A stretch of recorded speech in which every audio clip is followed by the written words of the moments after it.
Buenas tardes, bienvenidos a esta actividad, a esta tertulia literaria que vamos a empezar y que es el inicio de los actos de la Semana de Alzheimer que la Asociación de Alzheimer de Burgos ha preparado para este año 2025. En primer lugar, agradecerle su asistencia y el que nos puedan acompañar y, en segundo lugar, voy a presentar a las dos personas que van a dirigir esta tertulia.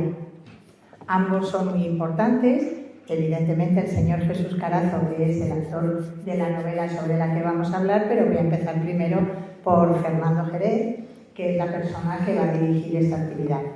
Bueno, Fernando Jerez es de Valladolid, nacido, diplomado en Biblioteconomía y Documentación en la Universidad de Salamanca y licenciado en Documentación en la Universidad de Barcelona, con más de 20 años o con 20 años de experiencia en empresas e instituciones, tanto de Burgos, Barcelona como Salamanca. Además, trabaja desde el año 2014 como bibliotecario en la Biblioteca del Centro Cívico Riovena. Ahí coordina dos grupos de club de lectura, así como un club de lectura virtual, y dirige un proyecto de tertulias literarias. Además, ha ejercido también como docente en cursos de formación relacionados con bibliotecas y nuevas tecnologías. También forma parte de la Junta Directiva como secretario y socio fundador de la Asociación de Profesionales de Bibliotecas. Y bueno, con más cosas que nos dicen lo importante y lo formado, la buena formación que tiene y la gran experiencia para poder hacer esta actividad. Y él va a dirigir esta actividad con Jesús Carazo, que es burgalés, con una larga trayectoria, es catedrático de lengua y literatura, dramaturgo y novelista, ha escrito 50 obras y está escribiendo ahora una antología con todas sus obras. Tiene una larga trayectoria en el que, bueno, pues ha escrito todo tipo de novela, ¿no? Y de teatro también. Entonces, bueno, pues vamos a poder ver, y si ustedes luego han leído o pueden leer después la novela, pues verán que es de una fácil lectura y que es muy, muy enriquecedora. Y nada más, darles las gracias tanto a Fernando como a Jesús, el que nos acompañe en esta tarde y nos podamos disfrutar de esta actividad. Muchas gracias.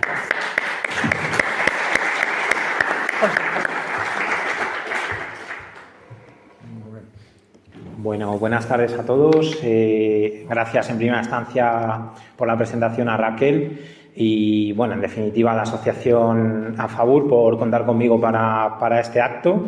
Es para mí un verdadero placer estar aquí y poder desgranar un poquito esta obra de la que vamos a hablar, Un imposible adiós, de Jesús Carazo, que he leído con mucho cariño, que he leído con mucha atención, porque no todos los días se tiene la oportunidad de comentarla en un acto como este, ni más ni menos además con el autor, y espero, bueno, pues estar a la altura de ello.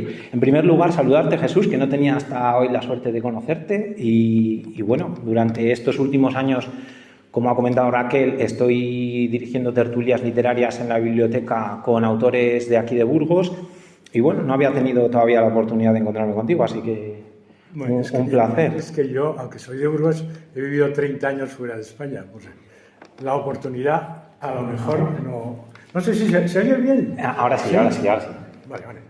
Pues yo digo que no ha tenido la oportunidad porque no estaba aquí. O sea que... Bueno, vamos a entrar en materia. Lo primero que te quiero preguntar es cómo nace la idea de empezar a escribir esta historia, como decimos, Un imposible adiós, y posteriormente publicarla, porque puedo imaginar que, bueno, que parte de una necesidad de expresar y compartir lo vivido en el plano personal, pero desde el punto de vista de un creador, de un escritor, porque ahora después hablaremos de lo que significa para los lectores esta obra, pero para ti, Jesús, ¿qué ha significado para ti escribir Un imposible adiós? Y si esta historia ha sido algo terapéutico, porque es algo un poco autobiográfica, ¿verdad? No, yo creo que esta novela es totalmente autobiográfica, nada de un poco. Yo solamente... Bueno, pero cuando hablé contigo... dos pequeños episodios. Cuando hablé contigo el otro día me dijiste, es ficción. No, eso es una autobiografía. Lo que pasa es que, claro, es la autobiografía que escribe un novelista al que le ha caído, bueno, pues esta desgracia, que es una enfermedad, a su mujer. pero es evidente que si cualquiera que no fuese novelista, que no tuviera, como yo tengo muchos años en la escritura, hubiese tenido la necesidad, hubiese tenido porque también su mujer o el marido caía enfermo, a lo mejor hubiera sido distinta, es decir, hubiera sido otra clase. Pero no olviden que yo estaba ya muy metido en contar historias. Entonces, es un novelista que al que de pronto le cae un tema muy terrible, le cae encima un tema. O sea, es que en realidad yo no lo elegí, me eligió a mí el tema. Ya sabes lo que dicen, es una cosa espantosa de los novelistas, dicen, vas al entierro de un amigo, llévate la libreta de notas. O sea que es así, tenemos que contarlo todo. Os apoyáis en vuestra experiencia muchas veces. Claro. Bueno, la novela está estructurada en dos partes que se podrían leer de forma independiente, pero que, bueno, probablemente sobre todo la segunda está más concebida para ser leída seguida de la primera, ¿no? Sí, yo creo que la primera se centra más en el enfermo, en la persona, en mi mujer en realidad, y la segunda más bien en el cuidador. La primera parte se titula El viaje a Grindelwald, que nos presenta a los personajes protagonistas, que son Max y Vera, un matrimonio mayor que se enfrenta a la enfermedad de Alzheimer. Está, pues eso, Vera, la mujer, que es la afectada por la enfermedad, cuyo apogeo hace que Max, que es el principal cuidador, junto con una asistenta que tienen, presente ya graves síntomas de desgaste, ¿no? Y vea en ese viaje a esa región suiza, Grindelwald, que por cierto que no sé si está inspirada la ilustración de la cubierta, pero es muy bonita, hay que darle una enhorabuena. Esta cubierta tuvo, les contaba yo hace un momento, que esta cubierta tuvo un premio, ha tenido un premio ahora en una editorial, en un concurso americano, donde se han presentado no sé si 20.000 portadas y le han dado un premio a esta, entre otras, me parece que daban una serie de menciones. Y es preciosa. Bueno, en esta región viven unos buenos amigos. ¿Qué importancia tienen en estas situaciones los buenos amigos, ¿no? Contar con ellos. Y bueno, con este viaje, Max busca algo más que un balón de oxígeno, busca una forma de recuperar la ilusión por la vida. Por eso me gusta el planteamiento, porque de algo tan sencillo que nos puede parecer a todos en apariencia un viaje, ¿no? Pues al final se convierte, como está en esa situación, en el cenit de la enfermedad, pues casi en una epopeya, ¿no? Un reto, que es además como una metáfora, ¿no? El viaje, como una metáfora del viaje vivencial que tiene la pareja desde que se produce el diagnóstico, ¿no? Sí, porque durante ese viaje, Max, el protagonista, está recordando todas las etapas de la evolución de su mujer hasta llegar al momento en que están viviendo, que es un momento ya bastante terrible, vamos. Pero en realidad ese viaje le sirve a él para ir recordando y le sirve naturalmente al lector, porque tenía que buscar una manera no muy dispersa de que el lector comprendiera todo lo que había ocurrido o todo lo que me había ocurrido. Y entonces me pareció que durante ese viaje se cuenta en realidad toda la historia, todos los precedentes de la enfermedad y sobre todo esas pequeñas señales que a veces yo no sabía distinguir. Cuando mi mujer se olvidaba los guantes en una tienda o cuando se olvidaba la libreta cuando antes había el teléfono y se olvidaba en una cabina y se olvidaba la libreta donde llevaba los números. Estas pequeñas cosas que en principio casi no se da uno cuenta de a qué pueden conducir. Y esto es lo que cuento en la primera parte, sí. Bueno, rápidamente, si la leéis, os dais cuenta enseguida de la verdad que tiene la novela. Toneladas de verdad cotidiana de estas personas y de sus familias. El lector se da cuenta de que no lee ficción, de que lee la vida misma, ¿no? Es que no es ficción. Hay muy poca ficción. Además, como la trata con esa sensibilidad, con esa dignidad, yo diría, fuera de lo común, pues son dos aspectos que son muy destacables y son muy necesarios en un libro de este tema, ¿no? Tiene mérito, además, como tiene ese carácter biográfico de ser contado y compartido. Y bueno, eso entraña una dificultad extra, ¿no? También compartir tu vida íntima, ¿no? Sí, en general se aconseja a los escritores que no cuenten cosas demasiado próximas y si están próximas que dejen pasar el tiempo. Y entonces yo he dejado pasar el tiempo, en realidad, entre la primera y la segunda parte, he dejado pasar el tiempo, Publiqué la primera parte de la novela con unos personajes que no tenían nombre, porque en realidad no sabía cómo llamarlos, porque tenía que haber puesto mi nombre y el nombre de mi mujer, pero claro, eso tampoco era exactamente una autobiografía, yo quería escribir una novela. publiqué esto, lo publiqué hace unos 6 años y luego escribí la segunda parte que ya me pareció que salía con más, diríamos, más posada, más tranquila y con más perspectivas. Pero en realidad el libro se alimenta de las notas que yo he ido tomando a lo largo de la enfermedad. O sea que hay cosas que se van olvidando, aunque sean cosas extraordinarias y tal, se van olvidando. Yo las he tenido que tomar notas porque sabía que algún día escribiría la novela completa. Bueno, el libro ayuda a los lectores y yo creo que esa era la intención también, ¿no? Ahora me lo confirmarás, Jesús. Sí, yo creo que es un poco, digamos, es un poco, a pesar de todo lo que supone tener a una persona enferma al lado y cuidarla, yo creo que es, digamos, una manera optimista de enfocar. Totalmente. Especialmente la segunda parte, porque la primera parte es más violenta, ¿no? Pero la segunda, pues sí. Sí, yo lo iba a mencionar después porque ese optimismo es muy importante. Cualquiera diría que en un libro de estas características, de este tema, pues puede haber optimismo, puede haber esperanza. Pues sí, la hay y mucha. Entonces ese era el objetivo, dar a conocer la enfermedad un poco desde dentro, por esa primera parte que es en la que se muestra la enfermedad tan voluptuosa, ¿no? Sí. No la edulcoras demasiado. No, quieres... cuento las cosas como ocurrieron. Las cosas como y son. Es verdad que en algunos momentos, y todos lo sabemos seguramente los que estamos aquí, a veces los que sufren esa enfermedad, hacen cosas que se pueden tomar también desde el punto de vista irónico, humorístico. Y yo, como soy un escritor al que le gusta mucho el humor, he intentado pues, tomar unas pequeñas pinceladas. Por ejemplo, pienso en una escena en que claro, ella le está gritando y diciendo cosas que no tienen ningún sentido en la pareja matrimonial, pero entonces se me ocurre pensar qué estarán diciendo los vecinos de arriba o los vecinos de abajo, ¿no? Y ahí busco pues, un pequeño rasgo de humor que a veces es difícil, naturalmente, que en este tipo de temas. Uh-huh. Bueno, hablando del libro en el plano un poco técnico, por meternos un poco en harina literaria, me gustaría hablar contigo, se pueden mencionar muchas cosas, ¿no? Pero me gustaría hablar contigo de una en concreto, ¿no? En la novela que cuenta el Alzheimer, como decimos, el protagonista hace un ejercicio de memoria también, al recordar las vivencias más recientes y los episodios más lejanos de su vida. Y es curioso porque a veces lo intenta y no lo consigue, ¿no? El mismo Máximo, ¿no? Reconoce algunos de los que guarda mejor en su memoria y los que se le están olvidando. Por tanto, nos hallamos en una paradoja, ¿no? Del propio personaje, y me parece una analogía muy bien hecha, un ejercicio muy interesante. Y bueno, eso por un lado. Y por el otro, el propio Max parece sugerir que esas lagunas mentales puedan estar asociadas también al desgaste por los cuidados o incluso a una afección un poco sugestiva, ¿no? Dices en la novela, te cito, ¿vale? La enfermedad de Vera parecía haber borrado todo cuanto había de luminoso en su memoria. Sin embargo, la memoria del protagonista. Sí, claro. Y él también reconoce que también la vejez provoca ese tipo de cosas, ¿no? Que llega de forma taimada y sutil, que dices. Sí, es verdad que es cierto.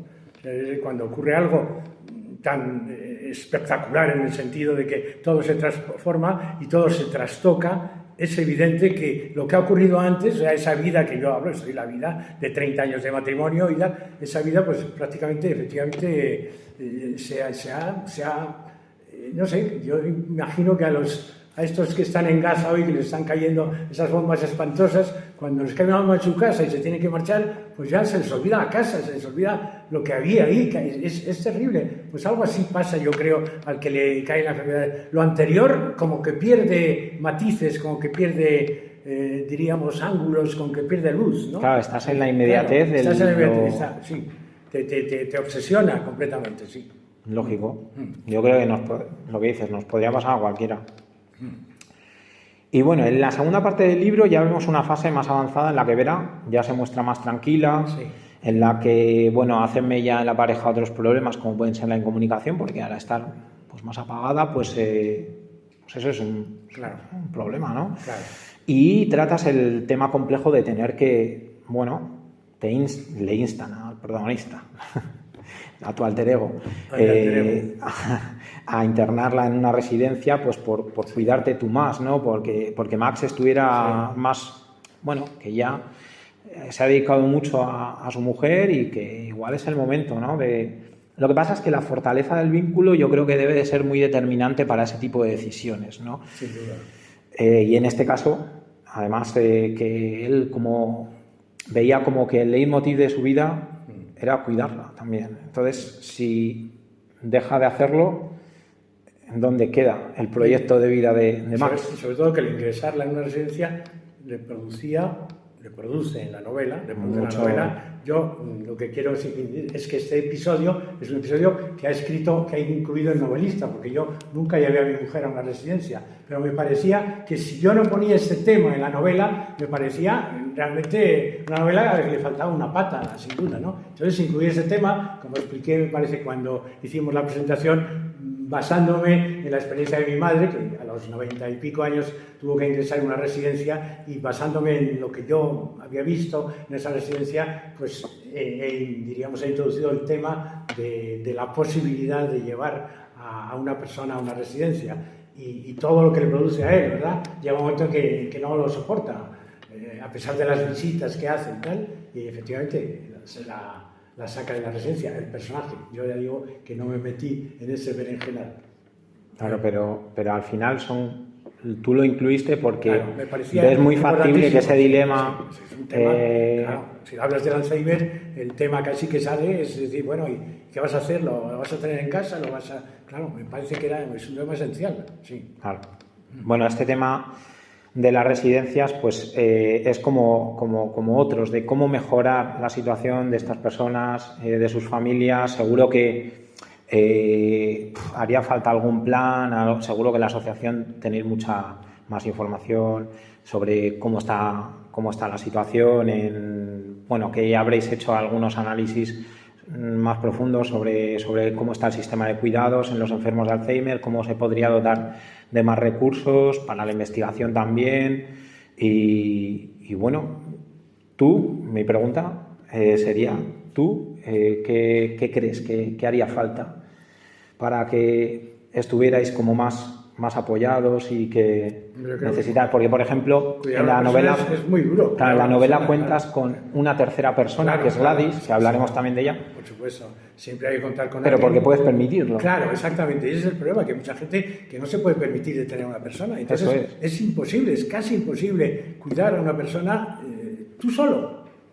Y claro, y esto, lamentablemente, hay cientos, miles, millones de personas que lo están haciendo, porque no tienen, a lo mejor no a tanto en Europa, pero en otros lugares, por supuesto que sí.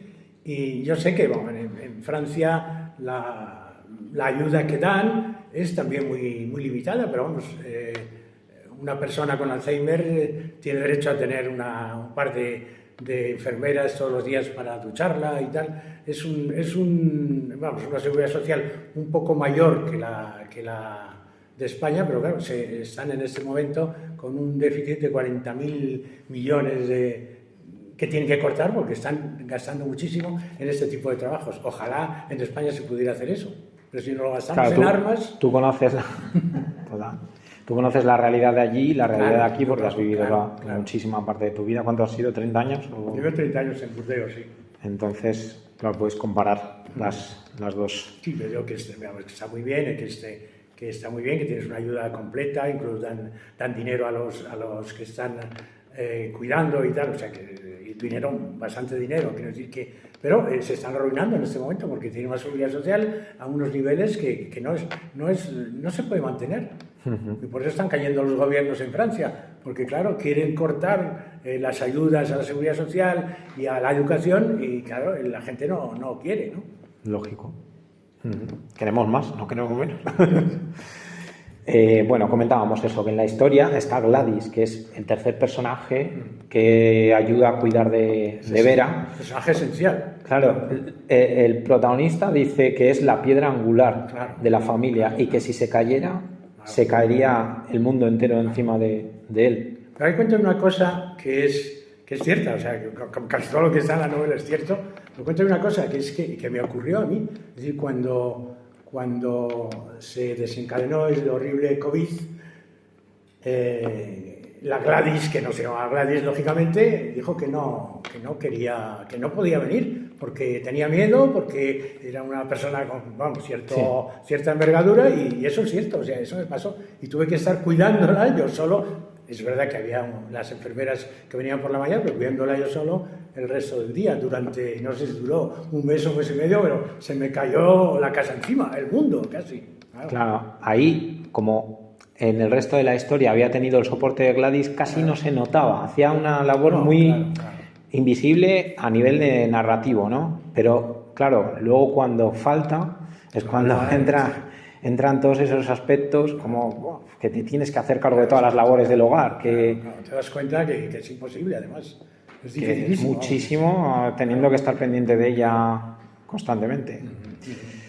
Sí, ese es el episodio que a lo mejor alguien dirá, esto se lo ha inventado. No me lo he inventado, es auténtico completamente. Sí. En la historia, además, volviendo un poco a la parte literaria, haces un ejercicio creativo metaficcional, diría yo, muy interesante, casi al final del libro, en el que... No asustes al público. No, lo van a entender enseguida, sí, lo entienden seguro. Introduces la fantasía de Máximo en la que Vera recupera la conciencia. Sí, pues, o sea, él se imagina que Vera recupera la conciencia en un momento dado, pues eso, en la ficción, y él se apresura como si fuera un sueño, no sé si en la vida. Sí, es una fantasía. Despierto, dormido. Lo que yo me he hecho muchas veces también. Y claro, si un día volviera, claro. Y entonces él se apresura rápidamente a contarle todo lo que ha pasado, ¿no? Y bueno, la pregunta, imagino que la ves venir, es, si eso fuera posible, ¿tú qué le dirías? ¿Le contarías rápidamente todo lo que ha pasado? Por supuesto, le haría el relato completo de todo lo que ha pasado durante los 10 años que mi mujer lleva ya en ese otro mundo, ¿no? Pero... ¿Y lo primero que le dirías? Es que te quedas sin habla. Yo como nunca... Esto es una fantasía, digamos, que siempre piensa, que uno piensa, pero que sabe que no es posible, a pesar de que ahora están diciendo que lo del Alzheimer es un problema de falta de litio. Bueno, no sé yo si eso es que han salido tantas teorías que no sabe uno si hacer caso a alguna. Pero bueno, si fuera eso, pues ahí hay una posibilidad. Pero siempre es para gente que está empezando, que está en un periodo inicial, diríamos, de la enfermedad. Nunca para una persona que ya lleva muchísimos años, todas las neuronas están completamente destruidas o sin conexión, ¿no? No sé qué le diría, porque yo creo que la primera que se quedaría pasmada sería ella, claro. Es muy difícil esto, pero yo digo que eso se puede decir como una fantasía, una imaginación incluso, pero no como una realidad, ¿no? Como algo pensado que fuera una mínima probabilidad. Yo creo que no hay ni una mínima probabilidad. Claro. Bueno, estamos hablando de ficción, así que sí, puestos a fantasear. Sí. Bueno, ya para terminar y dejaros también el turno para que le preguntéis lo que queráis, yo me quedo con la imagen del final, que no os la voy a desvelar para que leáis el libro, y con la reflexión de Máximo, en la que hay aceptación, hay optimismo, como decías, y eso es algo que, como decía antes al principio, a lo mejor nadie espera antes de leer el libro. Dice, un libro sobre el Alzheimer va a ser muy duro. Bueno, pues no, siempre hay luz, ¿no? Siempre hay esperanza, y creo que ese mensaje que lanzas es muy necesario. Sí, bueno, es como él lo ve, como lo ve Máximo y como lo veo yo también. Es decir, en cierto modo, aunque esto parece así un poco... A mí mi mujer me hace mucha compañía, o sea, es así. Él puede hablar y en realidad es cierto que cuando una persona está ya muy lejana en el Alzheimer, es decir, ya lleva muchos años, no habla y está en otro mundo, pero en cierto modo es un poco como si fuera un bebé, como si fuera tu bebé. Entonces, si es tu bebé, hay todavía algunas cosas que te gustan. Cuando tienes un bebé de 2 meses o de 3 meses, pues hoy ha comido bien, hoy ha dormido bien, hoy ha sonreído 2 o 3 veces. Ese tipo de cosas, que ya no nos comunicamos, pero hay determinadas cosas que cuando tú quieres a una persona como si fuera tu hijo casi recién nacido, pues te producen cierta ilusión, efectivamente.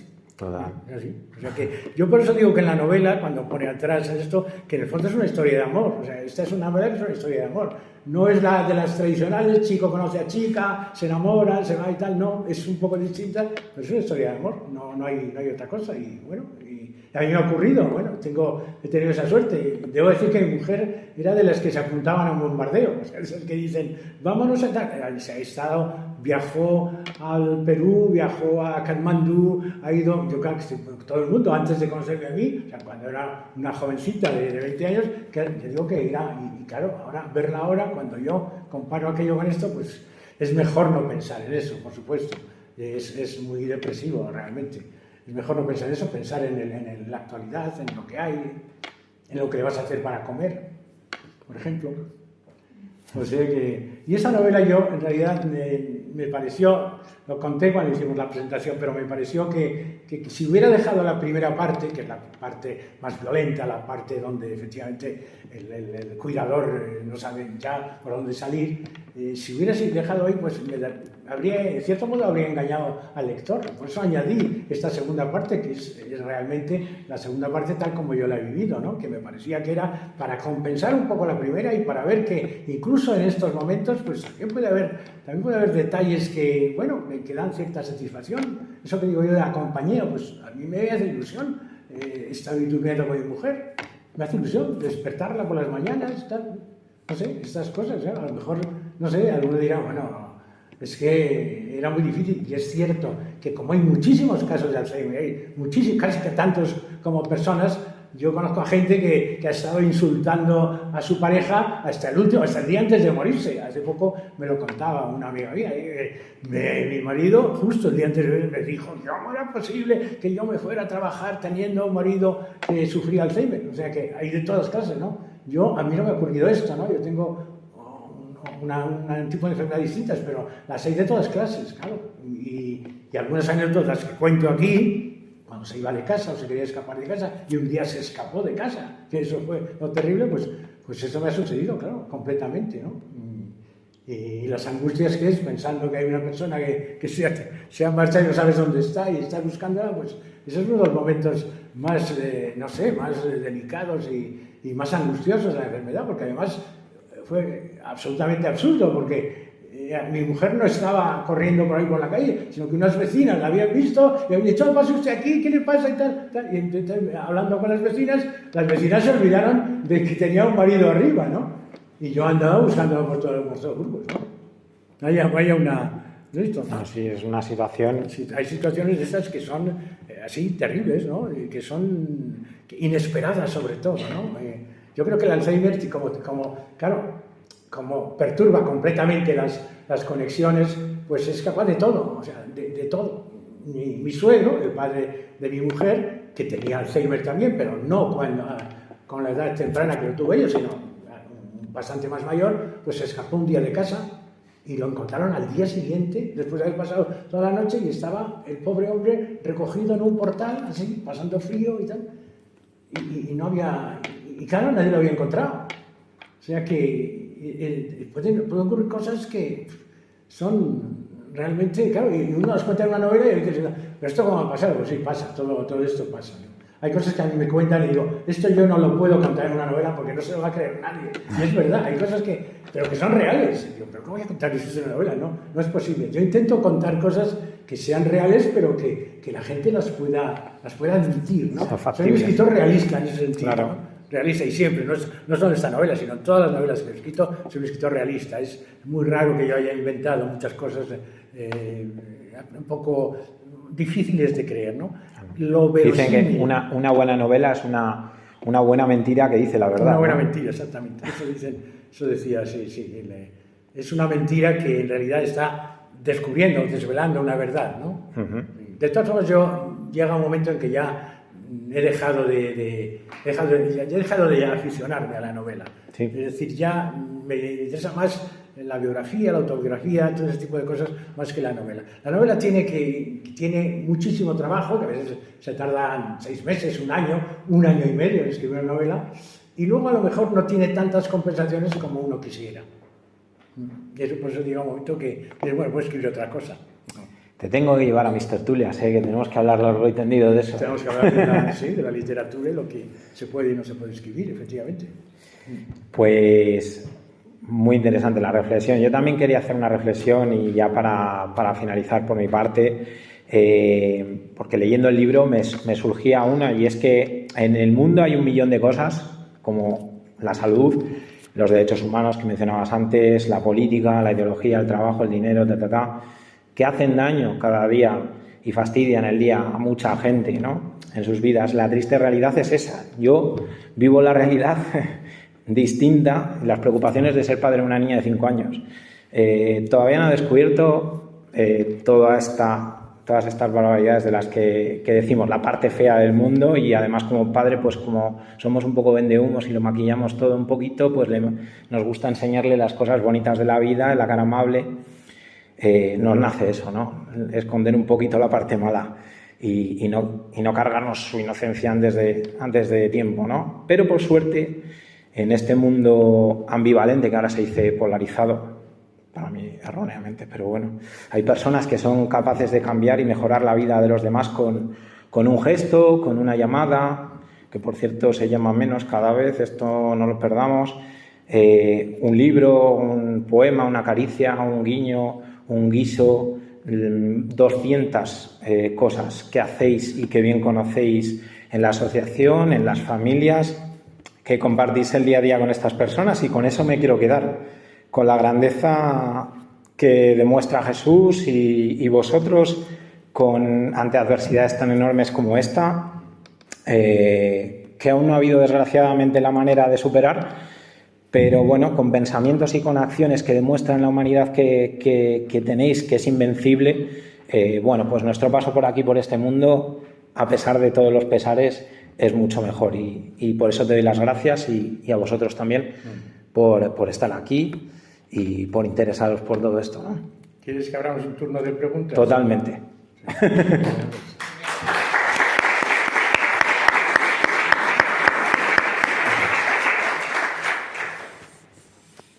Bueno, pues a ver quién quiere hacer la primera A ver. pregunta. Claro, quien no ha leído el libro es más difícil que haga la primera pregunta, pero quien lo ha leído, a ver, Luis.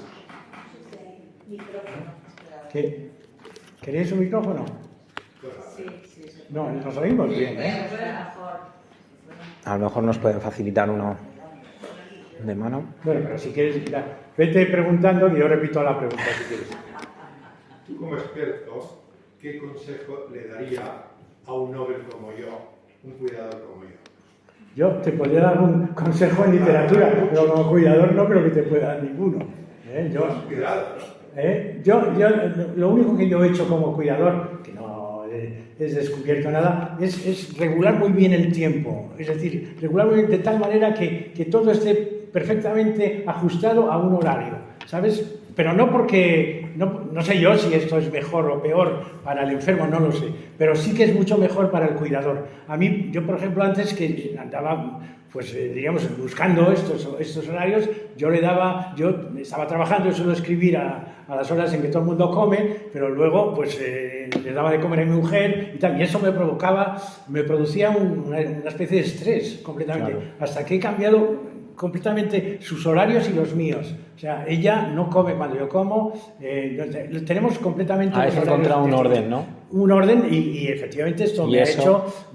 Mejora el día a día. Me ha mejorado muchísimo mi capacidad de trabajo también y sobre todo mi tranquilidad. Entonces ahora cuando yo como, mi mujer se está echando la siesta. Está en esa etapa ya en que duerme muchísimo al día y entonces, claro, pero antes era yo tenía que terminar pronto de trabajar porque tenía que darle de comer. Entonces, y cuando tú consigues eso, pero es lo mismo para escribir también. Si quieres escribir una novela, tienes que conseguir un espacio temporal donde nadie te vaya a molestar y donde tú puedas trabajar a gusto. Bueno, pues en esto es más o menos lo mismo. Entonces, he alternado, diríamos, el momento en que ella come o en que ella duerme y de manera más o menos inteligente con los momentos en que yo como o yo trabajo o yo duermo también, claro.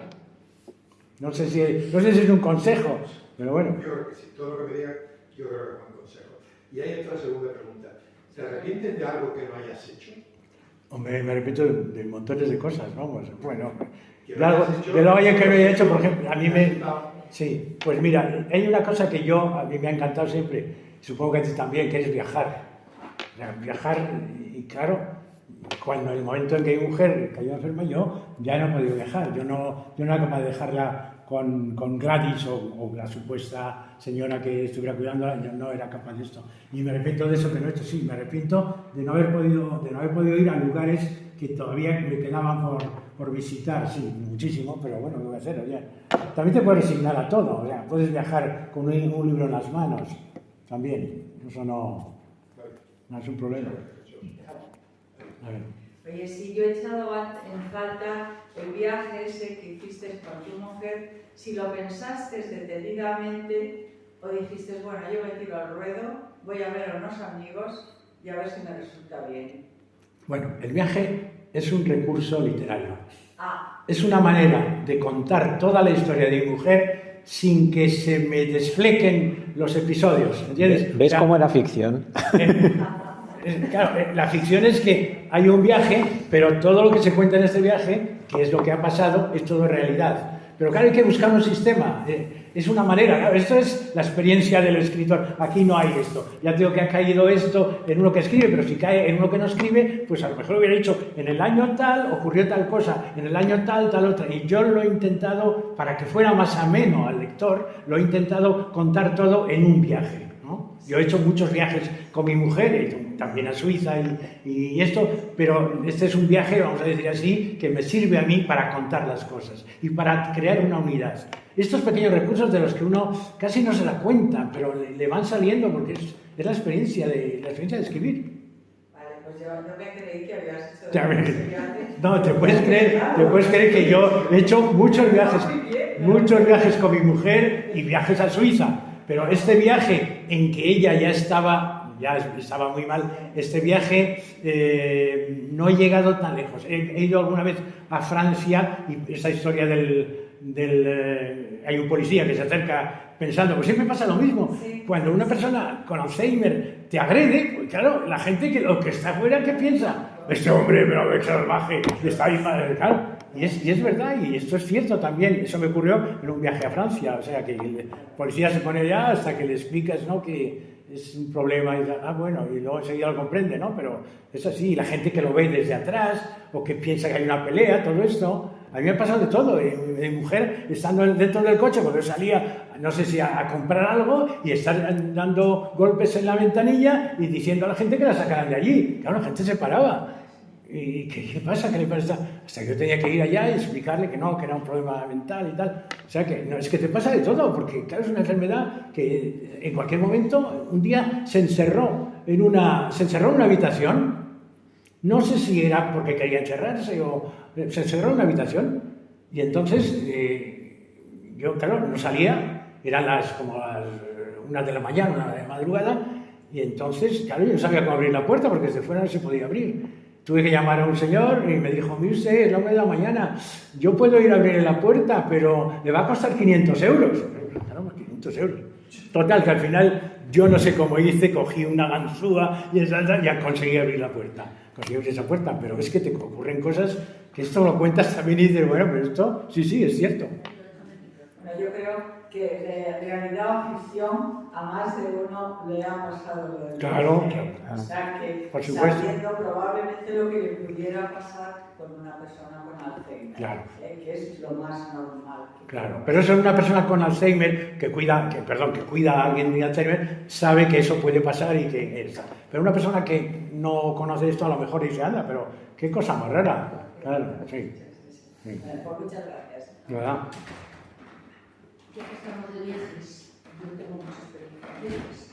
Me ha gustado mucho y me llevaba a mi marido, pues como todavía no estaba muy mal, pues pensaba que no me las iba a organizar como me las ha organizado.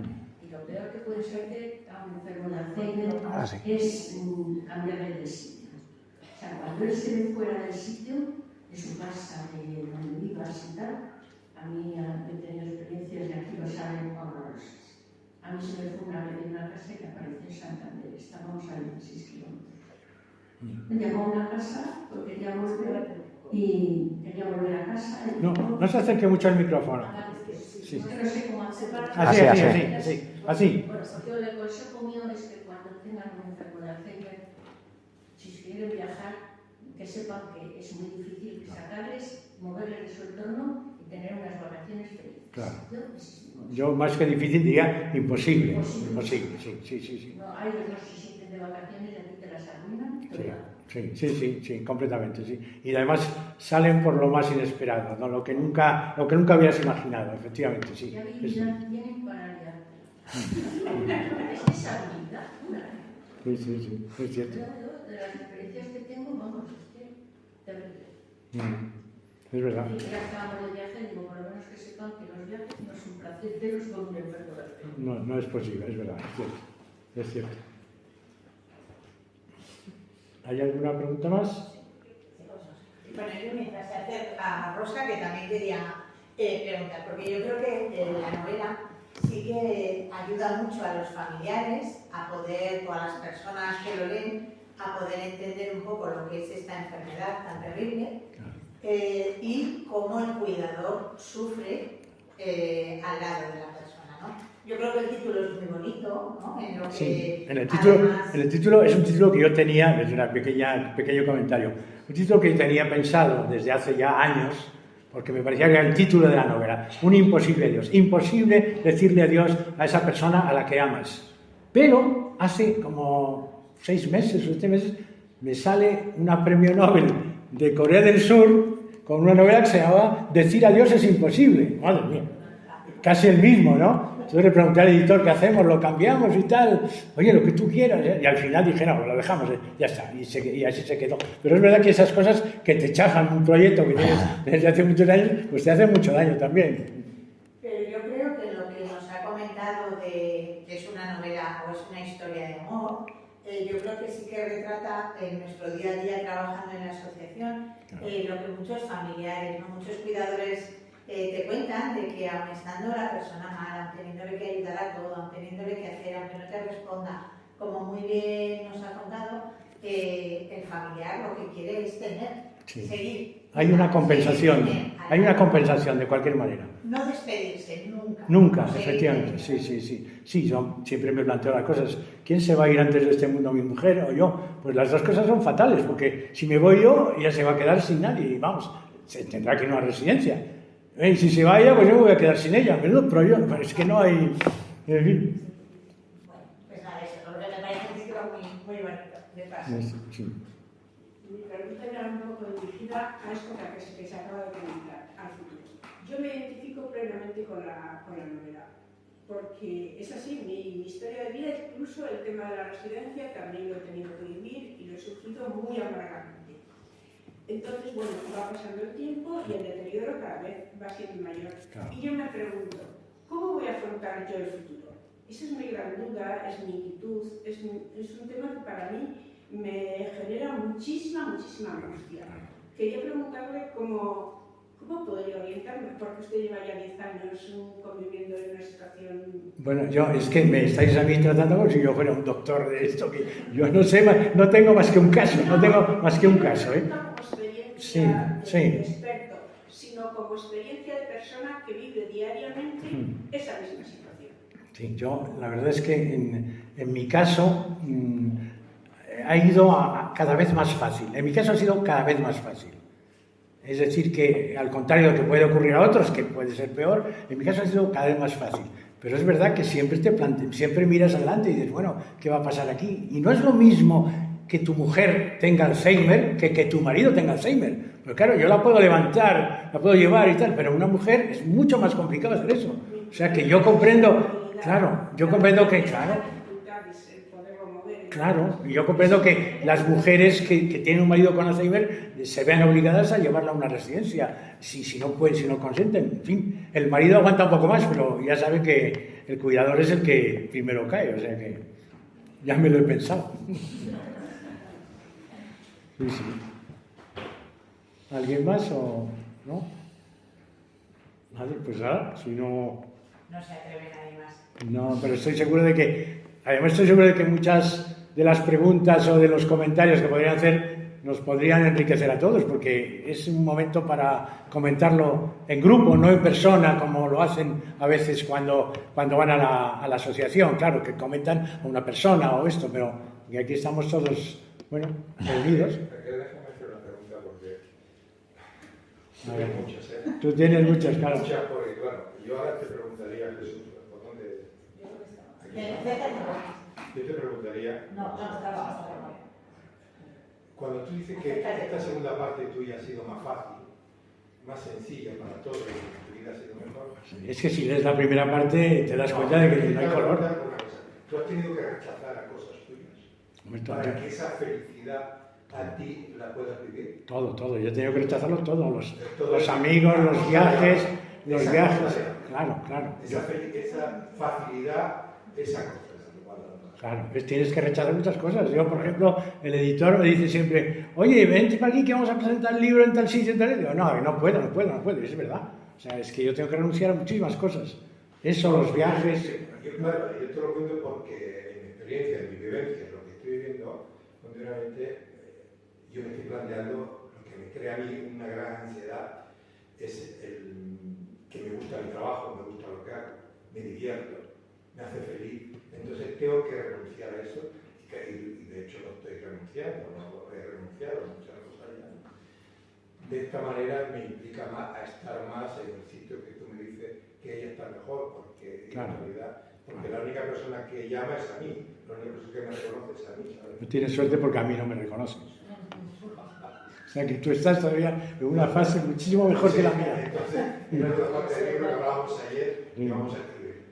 Sí, vamos a escribir otro. Tú tienes otro caso, y efectivamente ya te dije que ahí había otra novela, ¿eh? Que había efectivamente. Sí. Pero bueno, cada uno es un caso distinto. Tienes que renunciar a muchas cosas. ¿Cómo vas a renunciar a todo? A casi todo. Yo, claro, porque si yo fuera alpinista, pues estaría completamente destrozado. Pero claro, a mí lo que me gusta es escribir en casa, y yo que estoy en casa y mi mujer está ahí acostada o despierta y tal, pues no me resulta, ¿te das cuenta? Enorme, no es tan grande, ¿no? Claro, pero si fuera un explorador o esto, pues sería un drama espantoso. Claro. Y una última pregunta ya, perdóname. ¿Tu mujer caminaba? ¿Cómo que si caminaba? Si caminaba o estaba... ¿Pero te refieres ahora? Porque... Sí, ahora. No, mi mujer no camina ahora, no. No, hace mi mujer no, hay que llevarla en una silla de ruedas todo el tiempo, no se comunica ni nada. Es más, yo creo que me tiene manía todavía. Es curioso, porque yo digo, pero bueno, vamos a ver, no me entiende y no está esto, pero ¿qué tienes contra mí? Y es verdad, me da la impresión de que algo se le ha metido ahí en ese barullo mental y debe decir, ¿este señor quién es? A mí, este señor, ¿qué hace aquí conmigo? Y tal. Digo yo, vamos.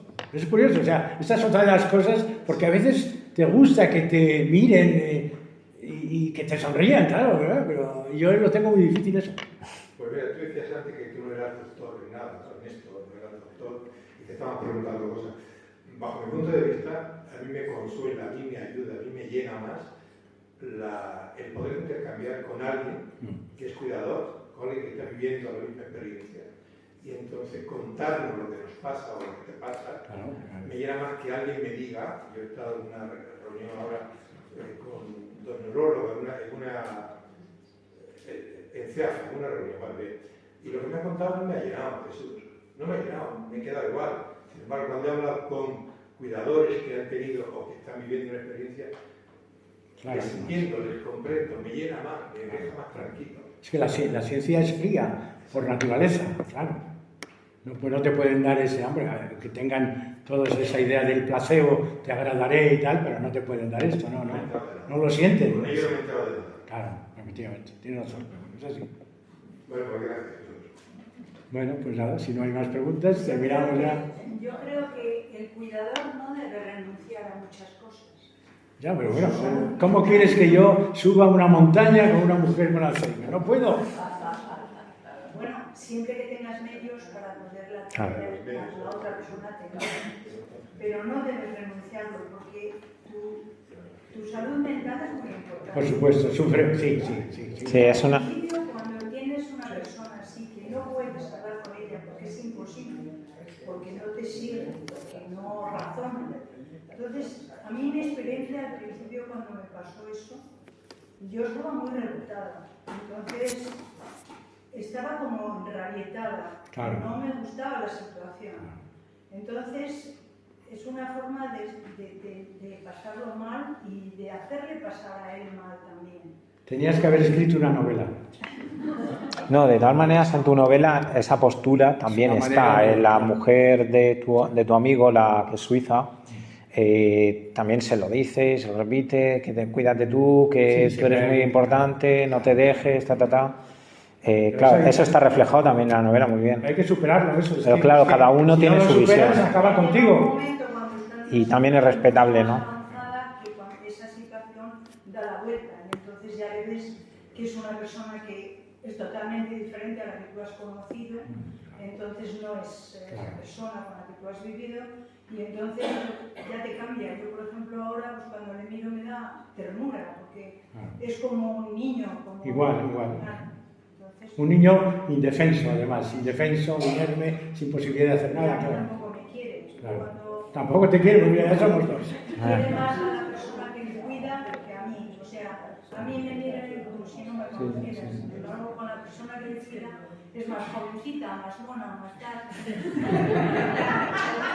Pero yo creo que hay un mecanismo perverso que se mete, porque yo lo he visto, yo me acuerdo de mi madre que me contaba, tengo una amiga que tiene Alzheimer y claro, su marido que se mete en la cama y le dice, pero ¿usted qué hace aquí? Pero sí, ¿qué hace? Vaya usted. Claro, yo creo que hay un mecanismo perverso que hace que la persona querida, la que tú has querido siempre, de pronto se vuelve un ser maléfico al que hay que echarle a patadas.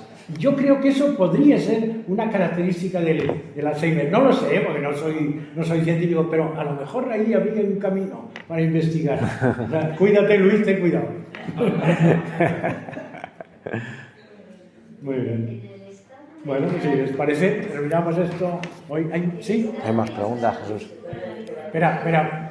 Vale, te llevo el micrófono. El estado mental que tú analizas con los cadáveres, la observas, o no sé, me dices que no hablas absolutamente nada, pero tú ese estado mental le analizarás en algún momento y pensarás, ¿será feliz? ¿Estará en el mundo? O sea, ¿qué es lo que puede llegar a llevarla a pensar en ese estado en el que está?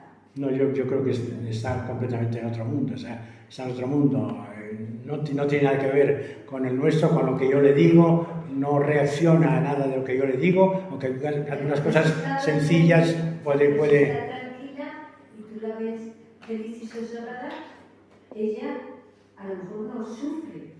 Ahora ya No, yo creo que no sufre, O sea, para sufrir que estás en una situación terriblemente, claro, sin posibilidad de hacer nada y reaccionar en un mundo que no comprendes, habría que tener conciencia.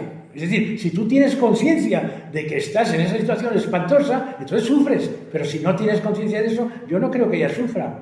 No, yo no creo que sufra, vamos, en mi caso, te estoy hablando de mi caso, no creo que sufra. Claro, si tiene las necesidades cubiertas, además, ¿no? De que está bien tratada, bien Sí, que cuidada. está bien tratada, se le da lo que quiere, le come cuando yo le doy cosas para acompañada. comer siempre, y bueno, y seguimos, diríamos, una manera, duerme cuando esto, no la molestamos, Claro. y tratamos de que yo, en realidad, os voy a contar una anécdota terrible, porque para que veáis lo de esto, yo tenía la costumbre de entrar, claro, me acostaba más tarde que ella, y de entrar con la luz apagada.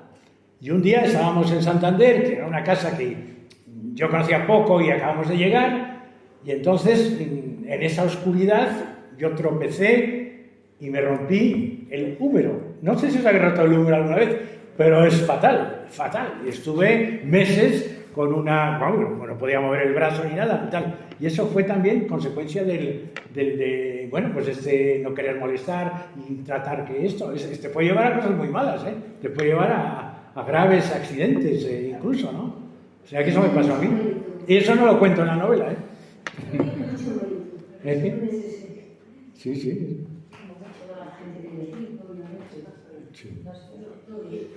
Yo lo que pienso es que viven en un mundo totalmente ajeno a la realidad. Sí, totalmente. Que ellos están muy tranquilos porque están bien cuidados, están bien atendidos y no tienen, ninguna preocupación. Pero a mí sí que me inquieta, por ejemplo, ayer íbamos de paseo, yo le llevaba de paseo tranquilamente y de pronto me dice, me parecen muy bien esas firmas que has hecho. Yo estoy totalmente de acuerdo con ellas. ¿Qué está Ya, ocultando en su mente? Ya, que tiene como momentos de lucidez, ¿no? O sea, no venía a cuento, ni habremos hablado ni habré hablado de firmas, ni bueno, no tengo con quién hablar, sino con él, yo no hablo nada, o sea que no tengo con nadie con quien hablar. Y en el paseo a Pilar por los dos solos me planta esto, y yo digo, ¿Qué pasaría con la Claro, de casa? repente pasa ese pensamiento por su mente y claro, lo dejas Que ahí. no se ajusta a la situación y tal, en fin. Yo me acuerdo de la última frase que me dijo mi mujer, que tiene bastante gracia, porque, bueno, entonces hace como a lo mejor 5 años, o algo así. Y yo le dije, bueno, voy a preparar la comida. Y ella me dijo, faltaría más. Como diciendo, bueno, es tu deber, ¿no? La última frase que me dijo. ¿Cómo más? La última frase. Sí. No sé si alguien quería preguntar ahí. No. mucho tiempo sin hablar? ¿Perdón? Que sí lleva mucho tiempo sin hablar. Sí, sí, por lo menos 5 o 6 años, sí. Sí, sí. Si llegó a perder el habla y estuvo muchos años sin hablarle, Sí, yo la fue perdiendo poco a poco, cada vez las frases que decía eran menos lógicas, menos estructuradas, y llegó un momento que ya casi no hablaba, y bueno, la última frase que me dijo fue esa, como diciendo, oye, que estás aquí para darme de comer, o sea que, bueno, que veis la mentalidad que aparecía, que asomaba a esa frase. que muchos, Sí. muchos casos de Alzheimer se dan con afasia. Claro, claro. En este caso sí, completamente. O sea, ella no puede caminar, no puede hablar y tal. O sea que... Bueno, por lo menos me ha servido para contarle una novela y, en cierto modo, pues decir, bueno, pues hay algo que a lo mejor puede ayudar a la gente, yo qué sé, no lo sé. ¿Terminamos esto ya? Raquel, ¿terminamos? Vale, pues ahora. Pues muchas gracias, Jesús.